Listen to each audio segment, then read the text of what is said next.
mucho que hablar con esta invitada y no quiero que se me vayan los minutos. Es la senadora Paola Holguín del Centro Democrático, partido del presidente Álvaro Uribe. Gracias por estar aquí, además colega periodista. Así que vamos a gozar mucho este programa porque aquí lo que hay es información. Gracias, Paola. Muchas gracias, Patricia, y un saludo a todos los televidentes. Bueno, que te están viendo en el mundo entero, porque además vía online nos ven en todas partes. Tú eres una, y te tuteo porque somos colegas, ¿no? Y eres sumamente joven. Eres una persona bien querida en Colombia. Yo te sigo en las redes sociales y veo el cariño que te tiene la gente. Y yo he dicho, si alguna colombiana va a ser presidenta, se va a ser Paola Holguín. A lo mejor dentro de unos años vamos a estar mostrando este programa cuando Paola sea presidenta de Colombia. Lo repito, gracias Patricia por tu generosidad infinita. Gracias por lo que haces por Venezuela y lo que haces por la democracia en América Latina. Porque es un problema de la región, Paola, y eso es lo que no terminamos de entender.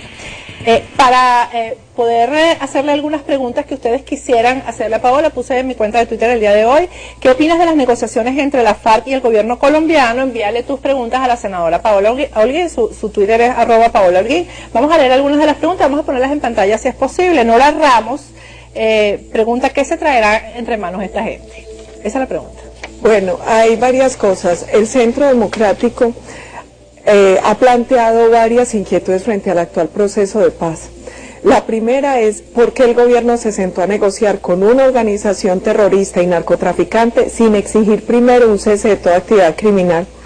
Tengo que contarle a los televidentes, Patricia, con dolor, que este proceso lleva un poco más de 2 años y durante este tiempo las FARC ha cometido más de 800 actos de terrorismo, ha asesinado y herido más de 1.400 soldados y policías, ha herido y asesinado más de 400 civiles y ha secuestrado a 72 personas. Esto es un reporte muy ordenado que el presidente Uribe ha denominado el Farcómetro y que me ayuda a llevar todo el equipo liderado, en este caso por Camilo Guzmán.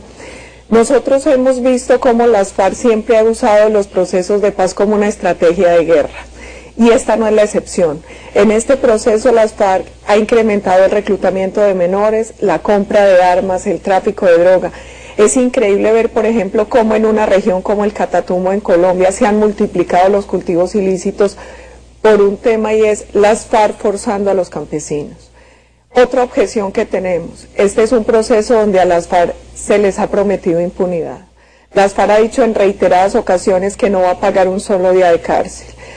Eso es preocupante porque eso rompe el bloque de constitucionalidad, los compromisos que el país hizo con la Corte Penal Internacional y el Estatuto de Roma, y además porque un proceso que busque la paz tiene que tener equilibrio entre paz y justicia. Y justicia, definitivamente. Claro. No puede haber paz sin eso, no pasa por la justicia. Un proceso donde se le dé impunidad a quienes han cometido delitos atroces y delitos de lesa humanidad no es un proceso que pueda traer paz. Otra objeción, la participación en justicia de estos criminales.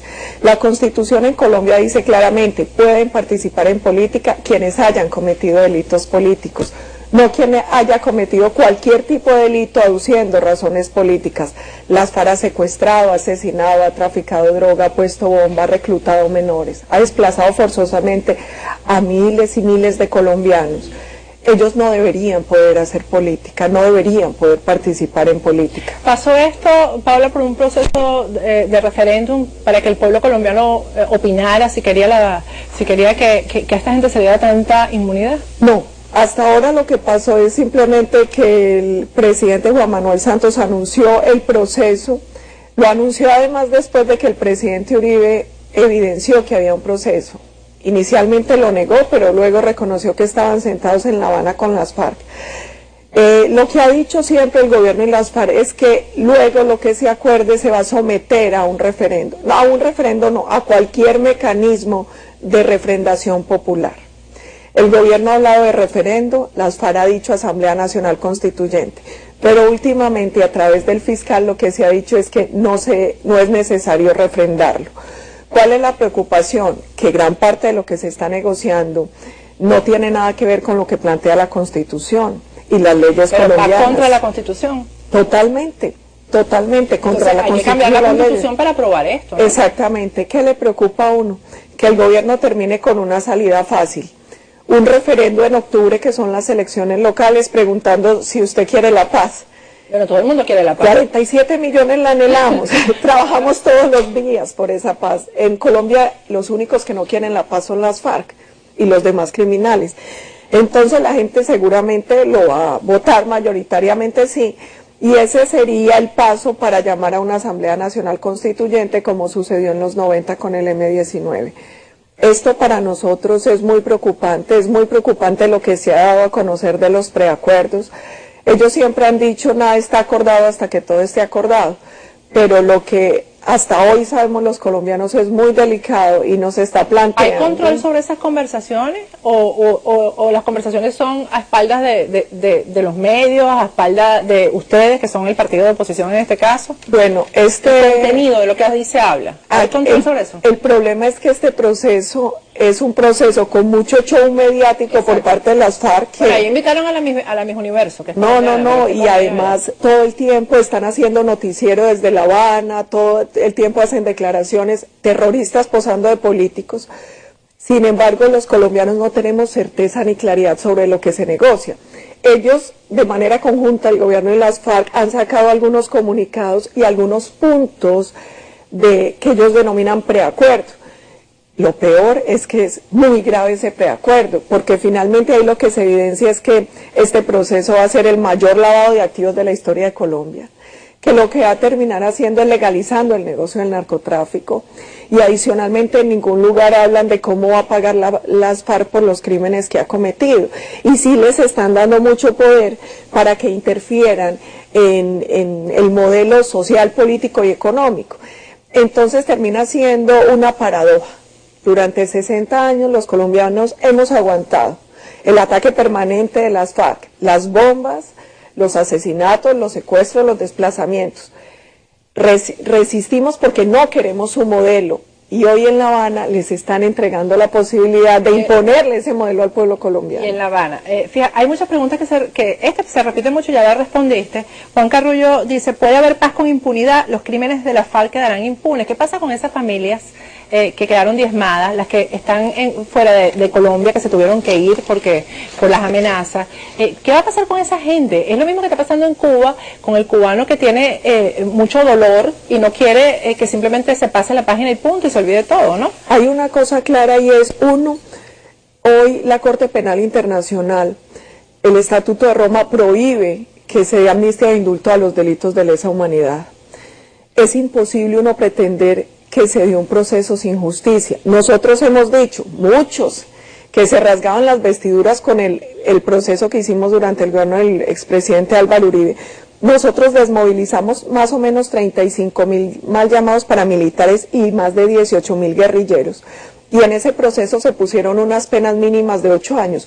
Uno quisiera la condena que se merece, pero en aras de la paz se sacrifica un poco de justicia, pero nunca impunidad. La gente decía, mucha gente decía, eso es muy blandito. Yo le pregunto a los colombianos, las FARC y los paramilitares son igual de asesinos, son igual de narcotraficantes. Lo mínimo que esperaría el pueblo colombiano es que los miembros de las FARC paguen unas penas mínimas como los miembros de los mal llamados paramilitares, y además que si incumplen sean extraditados como fueron extraditados a Estados Unidos los paramilitares. Eso es con los paramilitares sí se hizo justicia. Así es. Y la diferencia, la verdad es que yo no la entiendo. Hay una pregunta que es mía, no es de los tuiteros, y es que yo sí quisiera saber en qué momento Santos cambió de rumbo. Me están mandando corte, pero yo quiero que me la respondas ahora. Dame un segundito más, porque yo quiero que tú me digas en qué momento Santos se salió de la vía. Yo a veces pienso que él no se salió de la vía, sino que nos engañó. Fue un caballo de Troya que nos engañó a todos, como el que acabas de anunciar. Ojo con los caballos de Troya. Exactamente.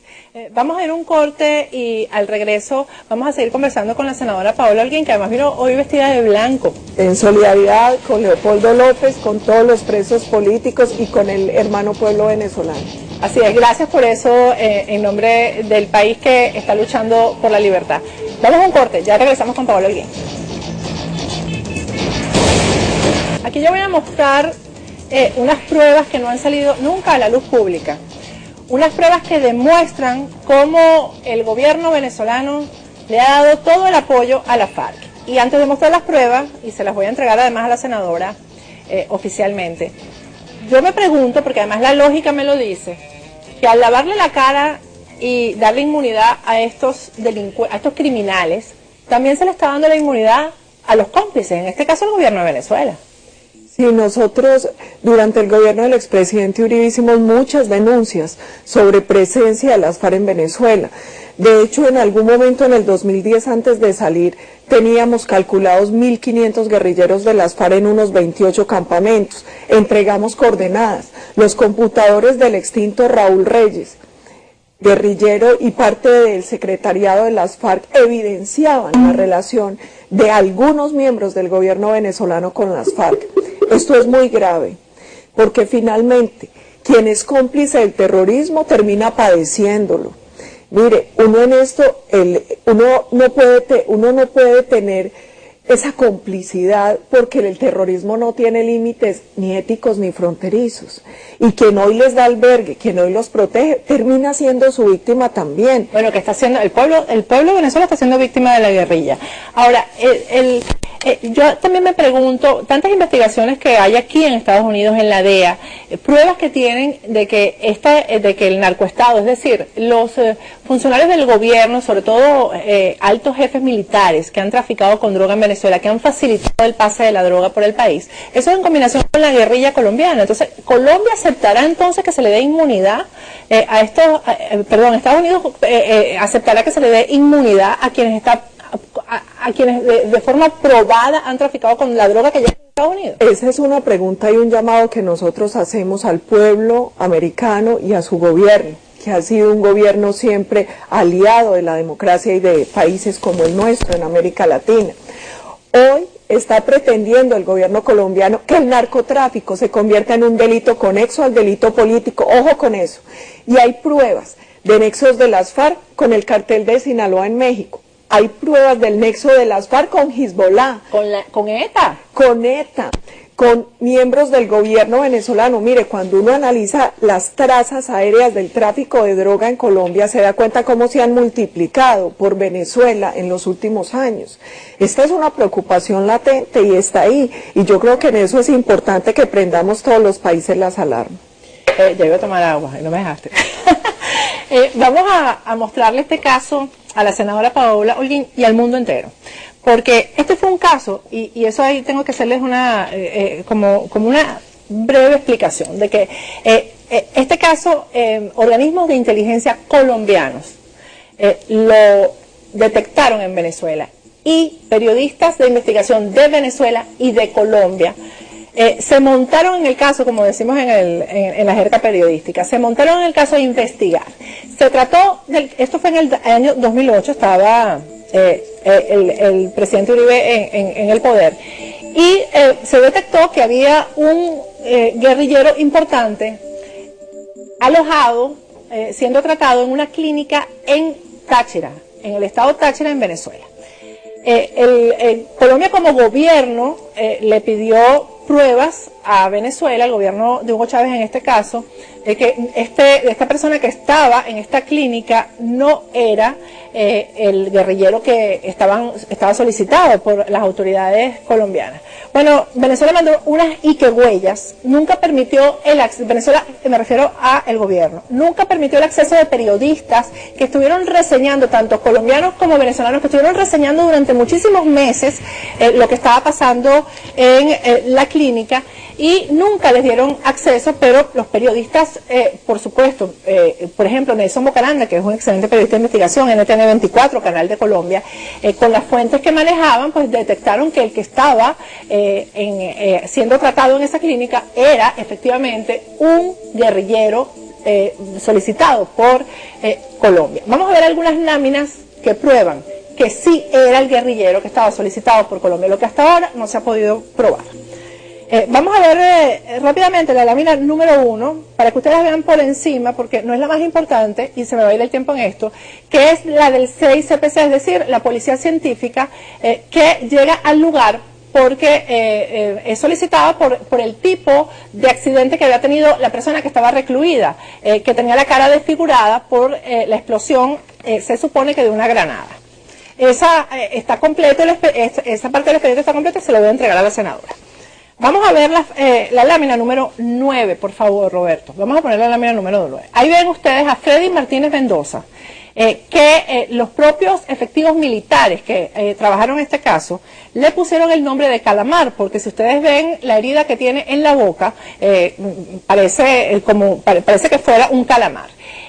A este señor colombiano de 35 años lo llevó a una clínica en Barinas. Primero lo llevaron a una clínica en Barinas. El sujeto que aparece en la lámina número 10, vamos a verlo. La lámina número 10, un sujeto de nombre Garay Calderón Luis Antonio. Este sujeto llevó al herido a la clínica. Vamos a ver rápidamente la lámina número 11, que es un informe confidencial, y nosotros lo tenemos en nuestras manos, hecho por la Dirección General de Inteligencia Militar, la base de inteligencia militar número 5. Después de que este sujeto fue llevado a la clínica en Barinas, de Barinas lo trasladan a la clínica en Táchira.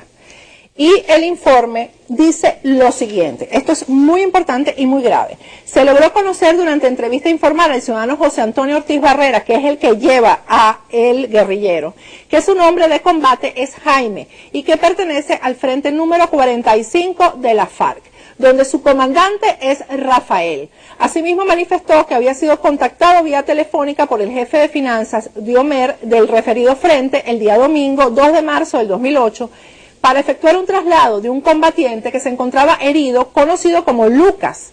Nos pusimos de acuerdo y el día martes 4 de marzo del 2008, lo trasladé desde la población del Nula hasta la clínica La Colonia, ubicada en Rubio, estado Táchira, donde lo estaba esperando un doctor que se llama Ciro, quien me recibió y le dio el ingreso a la clínica el día miércoles 5 en horas de la madrugada. De igual manera manifestó que le hicieron entrega de 15 millones de pesos, los cuales fueron cambiados por intermedio de una ciudadana de nombre Marjorie, que tiene un contacto en Banfoandes en Barinas. Banfoandes es del gobierno, que serían utilizados para gastos médicos y de traslado, ya que el pago de la clínica sería cancelado posteriormente al doctor Ciro, que era el contacto para recibir a Lucas en la clínica. De igual manera relató que no eran comandantes ni duros de ese frente, que solo eran combatientes y que no lo habían trasladado a otras poblaciones más cercanas porque durante el desplazamiento del referido frente ya no poseían contactos confiables en esos lugares. Esa es el primer informe confidencial. Vamos a ver el segundo, que es la lámina número 12. Dice, apreciación, que es lo que hacen los efectivos militares con estas investigaciones. Según los datos aportados por el referido ciudadano, no se puede asegurar que el mismo pertenezca a la FARC. Respetuosamente se recomienda efectuar las respectivas coordinaciones para constatar la veracidad de los mismos. Miren esta perlita, el siguiente párrafo lo que dice. Puede ser que el prenombrado ciudadano haya aportado esta información para tratar de ganar ciertos beneficios motivados a las negociaciones que actualmente adelanta el gobierno venezolano en los intercambios humanitarios. Es decir, el efectivo militar, el efectivo de la Dirección de Inteligencia Militar que hizo este informe, puso como consideración que a lo mejor estaban mintiendo para que les dieran beneficio. A lo mejor dijeron que eran guerrilleros para que los beneficiaran. Vamos a ver las láminas que tenemos, las imágenes que tenemos aquí, porque además tenemos un video que se lo vamos a hacer llegar a la senadora y además lo vamos a transmitir aquí la semana que viene. Vamos a ver las imágenes que tenemos ahí, la número 13, vamos a verlas una detrás de otra. Ahí tienen ustedes un efectivo de la Guardia Nacional Venezolana conversando con el guerrillero. Ahí ven ustedes las imágenes, están las fotos y fácil de identificar a los efectivos militares venezolanos que están ahí. Vamos a ver la número 14, que es la entrada del Centro Médico La Colonia, que era el sitio que estaba siendo rodeado permanentemente por periodistas y nunca permitieron el acceso. La siguiente imagen es una funcionaria tomándole las huellas a la persona que llevó, que se identificó como guerrillero y que llevó al herido. La número 16. Yo quiero que los venezolanos vean cómo atendieron a este guerrillero. Ahí está siendo atendido como un príncipe en la clínica, en San Cristóbal. Y la imagen número 17, que se ve mejor el rostro de esta persona, que dicho sea de paso, Paola, nunca fue entregado a las autoridades colombianas. Fue protegido hasta el final. Nunca se le dio respuesta a Colombia y eso fue en el gobierno de Álvaro Uribe. Ahí están las pruebas de que sí era un guerrillero. Muchas gracias, pues nosotros nos llevaremos esas Aquí está el pruebas. informe. Lamentablemente uno lo que ve es que a pesar de las permanentes denuncias, en el gobierno venezolano siempre se ha protegido a las FARC. Se convirtió en un santuario para esta organización narcoterrorista. Nosotros durante el gobierno todo el tiempo hicimos las denuncias pertinentes. A uno le da dolor, porque vuelvo y digo, hay un compromiso de las Naciones Unidas, de las naciones que pertenecemos a la OEA, frente al tema del terrorismo, a no albergar terroristas, a no permitir que financiamiento, apología. Sin embargo, uno ve que sucedió todo el tiempo. Nosotros hacíamos denuncias, pero era poco lo que se hacía. De hecho, se ha denunciado la presencia de muchos jefes de las FARC en Venezuela, el propio Timochenko. Una de las preguntas de un tuitero es que ¿por qué Timochenko está en Venezuela si las conversaciones se están dando en La Habana? Bueno, Timochenko se pasea libremente entre Venezuela, Nicaragua, Cuba. Angustias que surgen. ¿Cómo pueden pasearse terroristas de las FARC que tienen circular roja Interpol por todo el mundo? Venezolano y otros nombres. Así lo hacen. Entonces, esos son temas sobre los que hay que poner el dedo en la llaga, a la comunidad internacional, porque lo que pasa es muy grave. Mire, no hay ninguna diferencia entre los crímenes de las FARC y organizaciones terroristas como ISIS.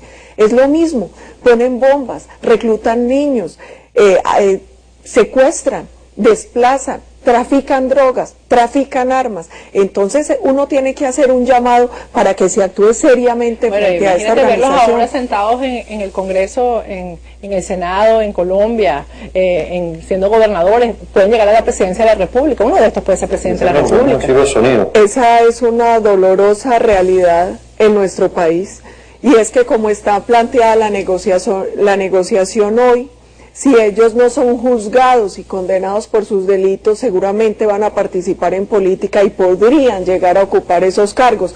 Además, porque tendrían una facilidad, y es hacer política con fusil. Que eso atenta contra la democracia, atenta contra la institucionalidad. Patricia, hay que decirle a todos los televidentes, las FARC ha dicho de manera reiterada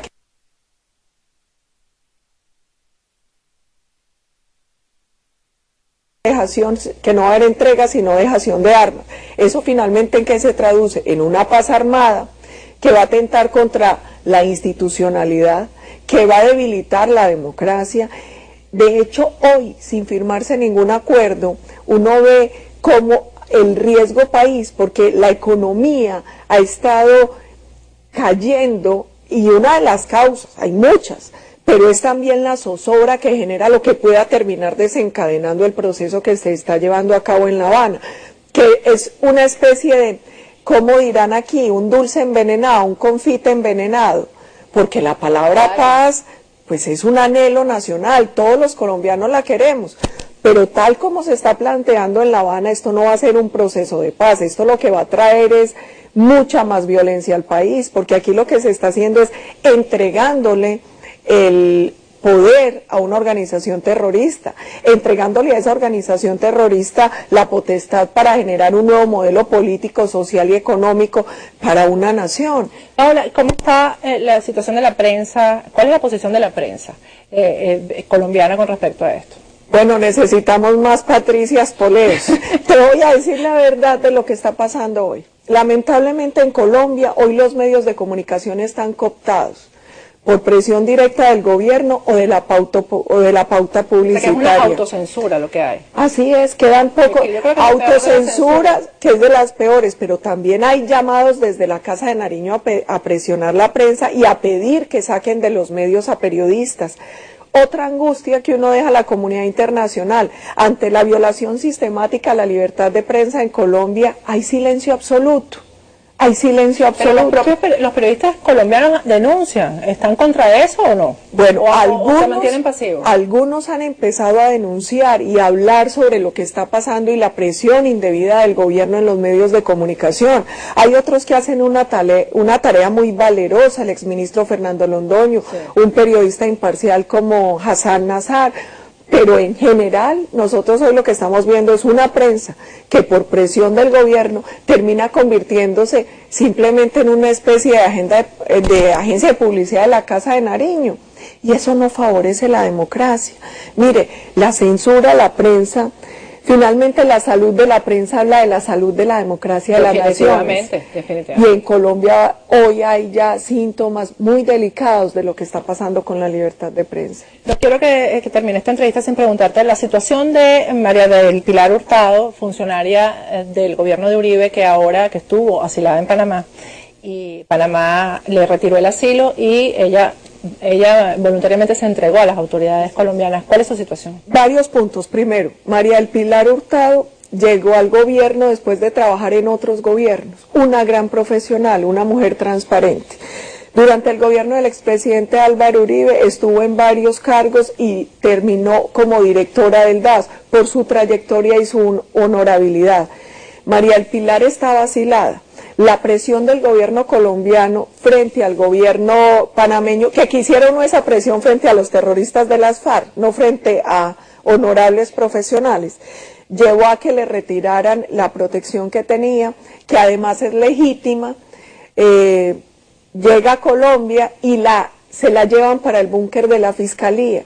Preocupaciones. El vicefiscal de la Nación, Perdomo, directamente en los micrófonos de los medios de comunicación, empieza a ofrecerle prebendas a María del Pilar a cambio de ciertos testimonios. ¿Por qué nos preocupa? Primero, porque nunca se dieron órdenes de cometer delitos desde el gobierno del expresidente Álvaro Uribe. María del Pilar cumplió una función constitucional de una agencia de inteligencia del Estado bajo el marco legal que hay en Colombia. ¿Hay independencia del Poder Judicial en Colombia? O sea, ¿ella va a ser juzgada de verdad según la ley, según la verdad o políticamente? Mire, nosotros hoy tenemos una dificultad y es que estamos viendo sectores de la justicia colombiana politizados y parcializados, persiguiendo a los opositores.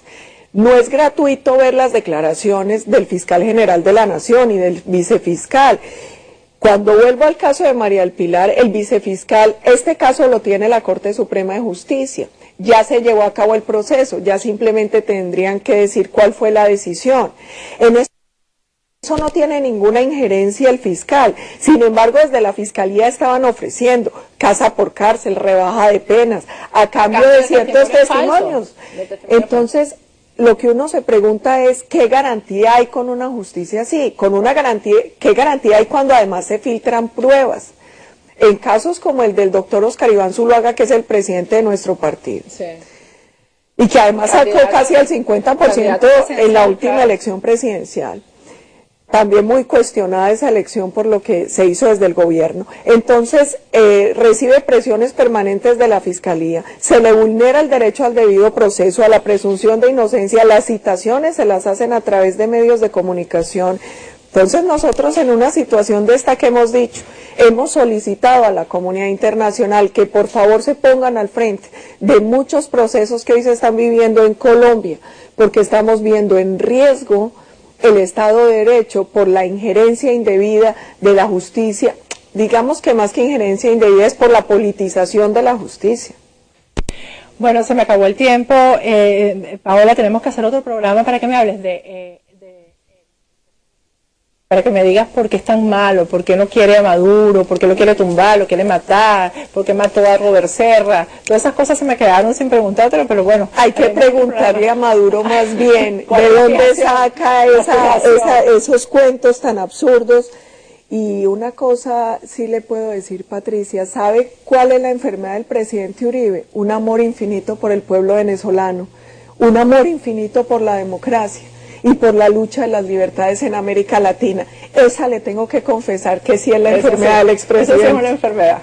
Gracias, Paola Holguín, senadora colombiana. Bueno, trataremos de tenerla en otra oportunidad para desarrollar más estos temas. Regresando con Agárrate, nos vamos a Venezuela. Cumplió un año de la prisión de Leopoldo López. Vamos a entrar con un sonido de la participación de Leopoldo López ayer en su juicio, donde aprovechó, él sabe que no habrá justicia en su caso. ¿Me escucha? Sigo. Ok, él sabe que no habrá justicia en su caso y vamos a oír una de sus frases en este juicio. Vamos a verla. Yo quisiera solicitarle su pronunciamiento sobre dos temas en particular, muy respetuosamente. El primero de ellos Eso de la intromisión política a este juicio. No pasa una semana sin que Nicolás Maduro me condene en televisión, en cadena nacional.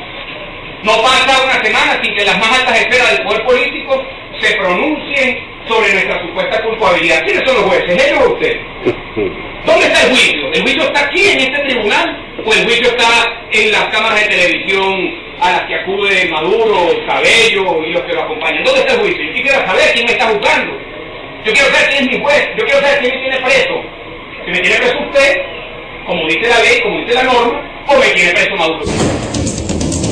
Bueno, le dieron ustedes, además se ha convertido en un niño terrible, hay cámaras por todos lados, cada rato sale un mensaje y eso que el gobierno lo tiene, pero bien reprimido. Tenemos a Luis Florido, dirigente nacional de Voluntad Popular, vía Skype. Buenas noches, Luis. Yo no te quiero con esa chaqueta, porque encandila, ¿verdad? Pega los ojos. Luis, ¿me escucha? Mira, Manuel. Bueno, vamos a esperar que Luis se arregle y vamos a poner el otro sonido de Leopoldo López. Y quiero tener la oportunidad de salir a las calles para volverlo a decir, porque si usted me pregunta, ¿para qué quisiera yo tener la libertad? Para seguir diciendo lo que hoy me metió preso. Para seguir hablándole a los venezolanos con la misma claridad, la misma contundencia, la misma irreverencia que hoy me trajo a cumplir un año en prisión. Vamos a ver si ya Luis Florido se arregló en el Skype, ¿está listo? ¿Lo tenemos o no lo tenemos? Ahí tienen ustedes imágenes de la concentración de hoy. Yo tengo aquí algún problema con el audio. Ponme las imágenes de la concentración de hoy. Luis, ¿me escuchas? Mira, lamentablemente creo que no está escuchando. No, Luis Florido no está escuchando. Luis Florido, después de la persecución a los dirigentes nacionales de Voluntad Popular, Carlos Vecchio, que se encuentra aquí en el exilio, Leopoldo López, que está preso, el general Rivero, que también está fuera del país, bueno, ha asumido las riendas del partido Voluntad Popular. Es muy importante hablar con esto porque a un año de la prisión de Leopoldo queremos hacer un balance de cómo está el partido, cómo está en los sondeos de opinión el propio Leopoldo López y cuáles han sido los apoyos que ha recibido a nivel internacional y nacional Leopoldo López y su causa, porque además hablamos de Leopoldo López, pero recuerden, con él hay presos muchísimos estudiantes. Mañana, por cierto, vamos a tratar estos temas de los estudiantes desaparecidos, de los que nadie habla. Y Leopoldo es el símbolo y definitivamente se ha fortalecido en la cárcel, pero queremos saber realmente cómo está. Luis, ¿me escuchas? Tampoco me queda mucho tiempo de programa. ¿Me escuchas, Luis? Bueno, tenemos problemas con el audio, vamos a pasar la entrevista para mañana. Yo me despido hasta mañana. Recuerden que